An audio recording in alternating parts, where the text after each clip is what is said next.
Hello! We're excited to show you our native speech capabilities. Welcome back to the English journey. Today, we are talking about the little conversations that lead to big friendships, small talk. I'm Anna. And I'm Abel. I used to be terrified of talking to strangers because I didn't know what to say.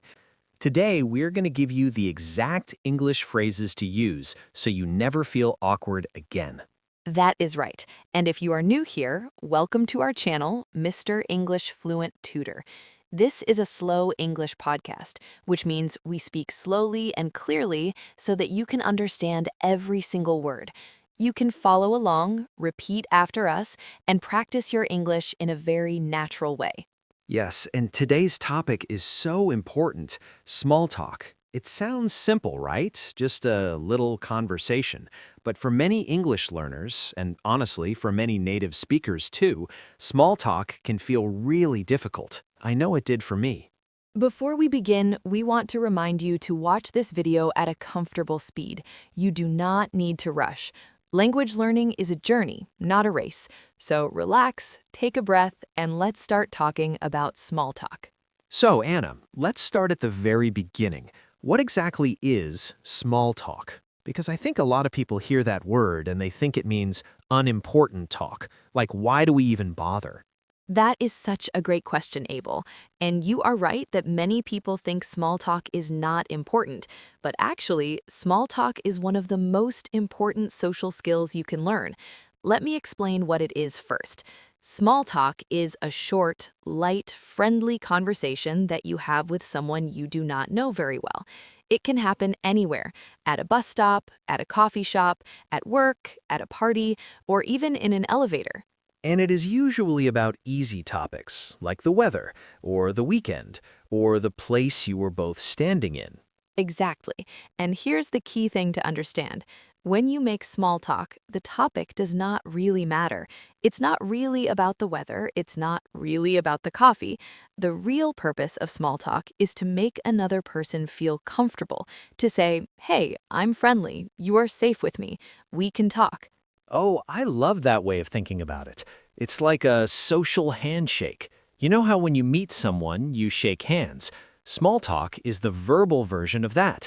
You are saying hello to someone's personality before you really get to know them.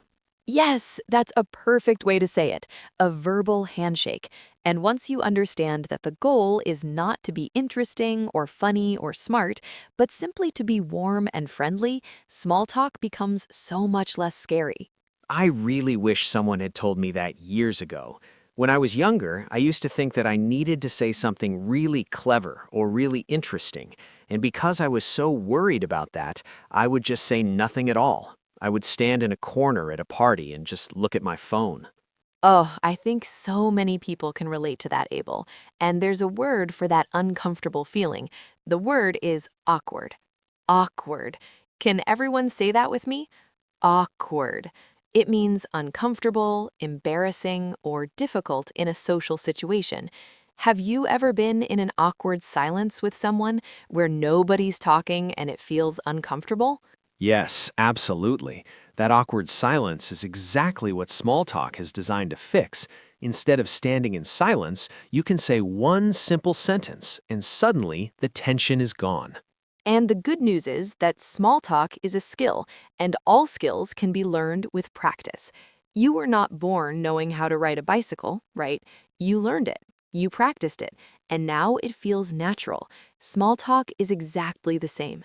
That is so true, and I'm living proof of that. I went from being a person who was terrified of starting conversations to someone who actually enjoys meeting new people, and it happened because I learned some simple phrases and I started using them. So let us talk about the first and most important part of small talk, the safe topics, because not all topics are good for small talk. Some topics are great for when you first meet someone, and some topics are better for when you know someone well. Right, and choosing the wrong topic can make things awkward very quickly. I remember once I asked someone how much money they made at their job within the first 5 minutes of meeting them, and the look on their face told me everything. That was not the right question to ask. Oh no, Abel. Yes, we are definitely going to talk about those kinds of mistakes later. But first, let's talk about the best, safest topics for small talk. And the number one topic in English-speaking cultures is the weather. The weather. People always laugh about this, right? English people especially love talking about the weather. But why? Why is the weather such a popular topic? Because everyone experiences the weather. It doesn't matter who you are, how old you are, how much money you have, or where you come from. If it's raining, you're both getting wet. If it's sunny and beautiful, you're both enjoying it. The weather is something you share with the other person in that moment. It's what we call common ground, something you both have in common. Common ground. I like that phrase. And it also gives you an easy way to start a conversation without being personal or private. You're not asking about someone's life, you're just talking about the sky. Exactly. And there are some really simple phrases you can use to start a weather conversation. You can say, "Beautiful day, isn't it?" Or, "Can you believe this rain?" Or, "It's so cold today. How are you staying warm?" These are all natural, friendly ways to start talking. And notice that those phrases aren't really questions that need a long answer. They're more like invitations. You're inviting the other person to agree with you or to share their own thought. Yes, that's a wonderful observation. And that brings us to another great small talk topic, the weekend. If it's a Monday, you can ask someone, "How was your weekend?" If it's a Friday, you can ask, "Do you have any plans for the weekend?" These are beautiful conversation starters because they invite the other person to share something about their personal life, but in a comfortable, light way. And I love that these questions work in so many different situations. With a colleague at work, with a neighbor, with someone you see at the gym. They work everywhere. Absolutely. Other safe topics include talking about the place you are in. If you're at a coffee shop, you can comment on the coffee. "This place has amazing coffee, doesn't it?" If you're at a bookshop, you can comment on a book. If you're at a community event, you can say, "Is this your first time coming to this event?" The environment around you is always a great source of small talk. And talking about food is also very popular. Everyone eats. Everyone has opinions about food. You can say, "Have you tried the food here? What do you recommend?" And suddenly you have a conversation going. Perfect. Now, Abel, let us talk about one of my favorite tools for small talk. It is called the Ford method. And I love this because it is so easy to remember. Oh yes, I use the Ford method all the time now. FORD. It stands for family, occupation, recreation, and dreams. Let me repeat those. Family, occupation, recreation, dreams. And these four topics are considered the best topics for small talk and getting to know someone because they're personal enough to build a real connection, but not so private that they feel uncomfortable. Let us go through each one. F is for family. You can ask someone simple questions about their family, like, "Are you from this city originally?" Or, "Do you have any brothers or sisters?" Or, "Is your family here or back home?" People love talking about their families, and it helps you understand who they are. And of course, you want to be sensitive here. Not everyone has a traditional family situation. So keep your questions light and open. Do not assume. Just invite them to share whatever they feel comfortable sharing. That is a great point. O is for occupation. This means their job or their studies. You can ask, "What do you do for work?" Or, "Are you studying at the moment?" Or, "How long have you been in your job?" People spend so much of their life at work or school, so they usually have a lot to say about it. And occupation questions are great because they often lead naturally to other questions. If someone says they're a nurse, you might say, "Oh, that must be such rewarding work. What do you enjoy most about it?" And suddenly, you're in a real conversation. Exactly. R is for recreation. This means hobbies, free time, things people do for fun. You can ask, "What do you like to do on weekends?" Or, "Are you into any sports?" Or, "Do you have any hobbies?" Recreation topics are fantastic because they show a different side of a person. And they often reveal shared interests. Maybe you both love hiking. Maybe you both watch the same TV show. Finding that shared interest is like finding a little bridge between two people. And that bridge is the beginning of a real friendship. And finally, D is for dreams. This is the most personal category. You might not use this one with a complete stranger, but once you've been talking for a few minutes and you feel comfortable, you can ask things like, what would you love to do one day? Or is there a place you have always wanted to visit? Or what is something you're really looking forward to? Dreams questions are powerful because they allow people to share something hopeful and exciting about themselves. And when you ask someone about their dreams, they usually feel very good talking to you because most people do not get asked about their dreams very often. That is so true, and you feel like the other person really cares about you when they ask you something like that. It's not just polite conversation anymore. It starts to feel like a real human connection. Connection. That is such a beautiful word. And that's really what all of this is about. We use small talk to build a connection with another human being. Even a small, short connection matters. It makes the world feel warmer and friendlier. Okay, so now we know some good topics and we have the Ford method. But Anna, what about the actual questions we ask? Because I used to ask questions that sort of killed the conversation. Like I would say, "Did you have a good weekend?" And the person would say, "Yes." And then we would both stand there in silence again. Oh, yes, this is so important. You just described the difference between a closed question and an open question. And this one change can completely transform your conversations. Tell us more about that, Anna, because I think a lot of people make this mistake. A closed question is a question that has a short answer, usually yes or no. For example, did you like the movie? The answer is yes or no. The conversation stops there, but an open question invites the other person to think and share more. For example, instead of did you like the movie, you ask how did you feel about the movie? Or what did you think of the ending? Now the other person has to actually talk. They have to share an opinion. They have to use more words. And that's where the real conversation begins. When people start sharing opinions, they start to reveal who they really are. Exactly. Here are some open question starters you can memorize. How do you feel about? What do you think of? What was it like when? How did that happen? What do you enjoy most about?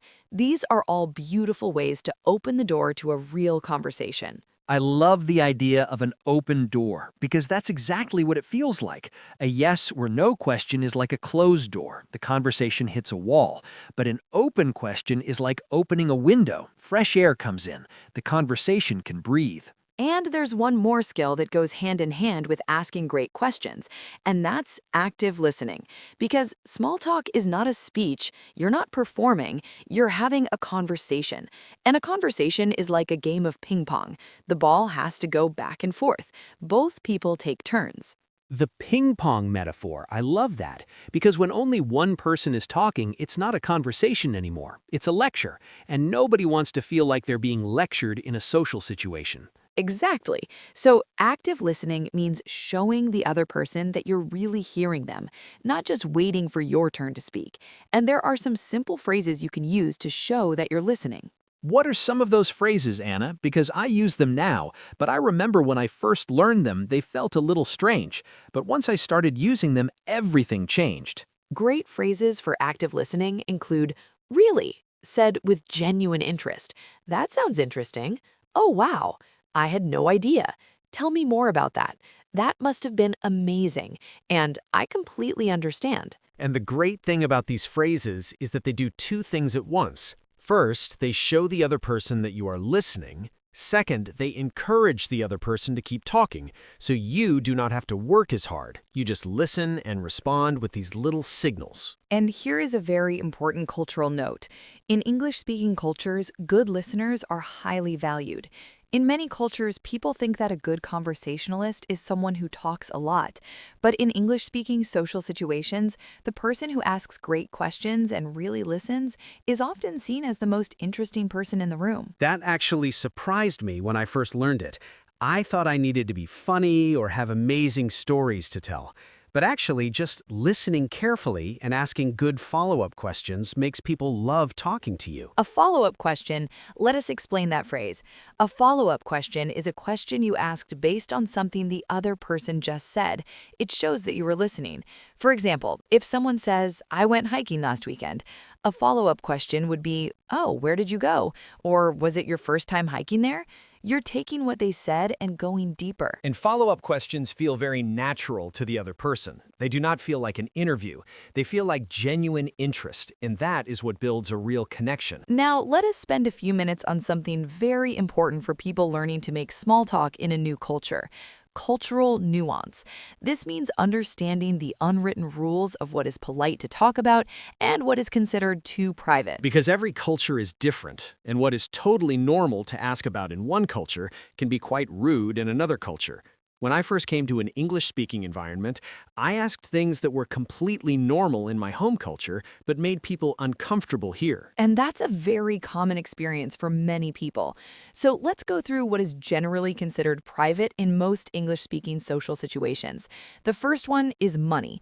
How much someone earns, how much something costs, how much someone paid for their house. These topics are generally considered very private. Do not ask someone their salary when you first meet them. I learned that the hard way, as I mentioned earlier. And it's not that money is a taboo topic forever, it's just not a first meeting topic. Once you know someone well and they bring it up themselves, it's fine to discuss. The second private topic is age. In many English-speaking cultures, it's considered impolite to ask someone their age, especially a woman. This is a cultural thing, and it may feel strange if you come from a culture where age is openly discussed, but it's good to know. And the third is religion. Asking someone, "What religion are you?" or "Do you believe in God?" can feel very personal and even confrontational to some people. Religion is something that people feel deeply about, and it's not usually a first meeting topic. And the fourth is politics. In many social situations, especially in the workplace or at a casual party, talking about politics can quickly make things feel tense. People have very strong opinions about politics, and it can lead to arguments rather than friendly connection. So the general rule is stay with light, positive topics when you first meet someone. As you get to know them better over time, deeper and more personal topics become natural. And here is a nice way to think about it. Imagine you are walking into a swimming pool. You do not jump straight into the deep end. You start in the shallow end, where it is safe and comfortable, and slowly, as you feel more confident, you move into deeper water. Small talk is the shallow end of conversation, and that is perfectly fine. That is a wonderful image, Anna. The shallow end of conversation. I love that. And the shallow end is where friendships begin. You do not need to go deep on the first day. Now, we want to give you a few very practical icebreaker phrases. An icebreaker is a phrase or action that breaks the ice. To break the ice means to do something that makes a new or awkward social situation feel more comfortable. Can you remember that phrase, break the ice? If you imagine two people standing near each other in a cold, frozen silence, an icebreaker is the thing that cracks that silence open. And sometimes it really does only take one sentence. Here are some of our favorite English icebreaker phrases. This place is really lovely, isn't it? I love your bag. Where did you get it? Have you been to one of these events before? I cannot believe how warm it is today. Do you know anyone else here? Are you enjoying the event so far? And notice that all of these are very easy sentences. They're not clever, they're not funny, they're just warm and open. They say to the other person, I am friendly, I am approachable, you can talk to me. Approachable. That is a great vocabulary word. Approachable means someone is easy and safe to talk to. They seem friendly and open. When you smile and make eye contact and use a relaxed tone of voice, you seem approachable. And approachable people attract more conversation. And the opposite of approachable is closed off. If you stand with your arms crossed and your eyes on your phone, people will not feel comfortable coming to talk to you. Your body language sends a message before you even open your mouth. So small talk is not just about the words. It's about your whole presence. Are you open? Are you warm? Are you curious about the other person? If the answer is yes, that energy will come through and people will naturally want to talk to you. And you know what I have noticed, Anna? The more I practice small talk, the more I actually enjoy it. Because every conversation is a little mystery. You never know who you are about to meet. The person standing next to you in the supermarket queue might become a great friend. You just have to say hello. That is so beautifully said, Abel, and it's so true. Some of the most meaningful connections in life start with a very ordinary sentence. Nice day, isn't it? Or, excuse me, is anyone sitting here? Those small moments can change your life.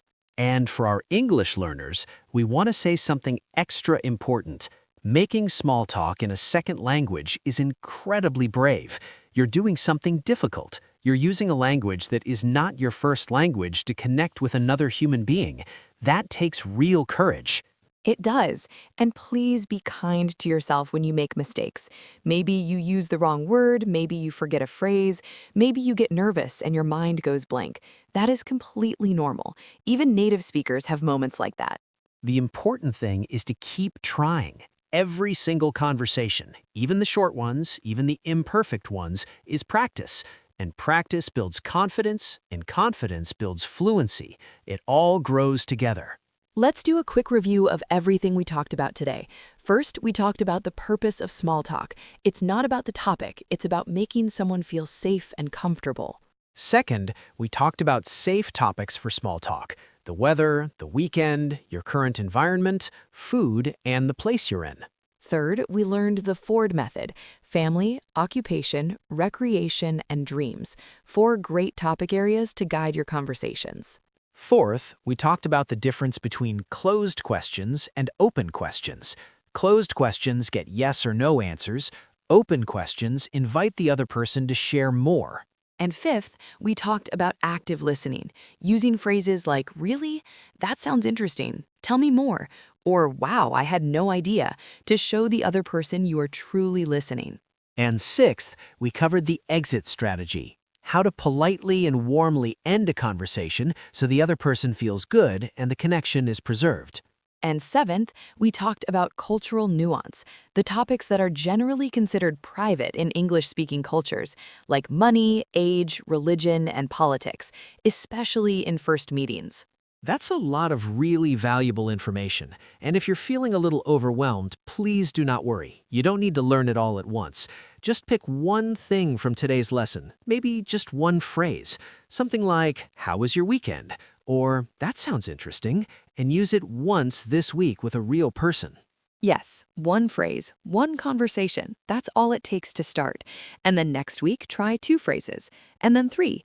Little by little, you'll build a whole toolkit of small talk skills that you can use in any situation. And remember, the goal is not to be perfect. The goal is to connect.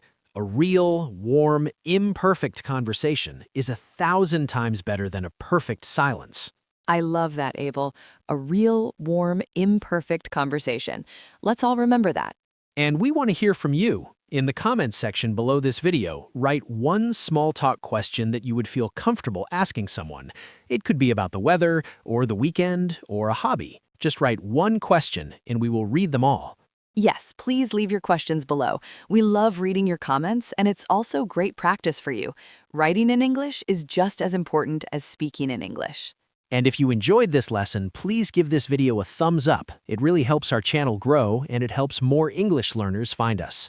And subscribe to Mr. English Fluent Tutor if you haven't already. We make new videos every week with slow, clear, practical English for daily life. We cover topics like job interviews, making friends, shopping, traveling, and so much more. We're so glad you joined us today. Remember, every great English speaker started exactly where you are right now. They were nervous, they were unsure, but they kept going. And so can you. Small talk is a skill, and skills grow with practice. So go out there this week and break the ice. Say hello to someone new. Start with the weather if you need to. Start with one simple question and see where the conversation takes you. Because you never know, the next person you say hello to might become someone very important in your life, and it all starts with a small conversation. Thank you so much for being part of the English journey today. We'll see you in the next lesson. Until then, keep practicing, keep smiling, and keep talking. You are doing amazingly well. Goodbye for now. Goodbye, everyone. We'll see you very soon.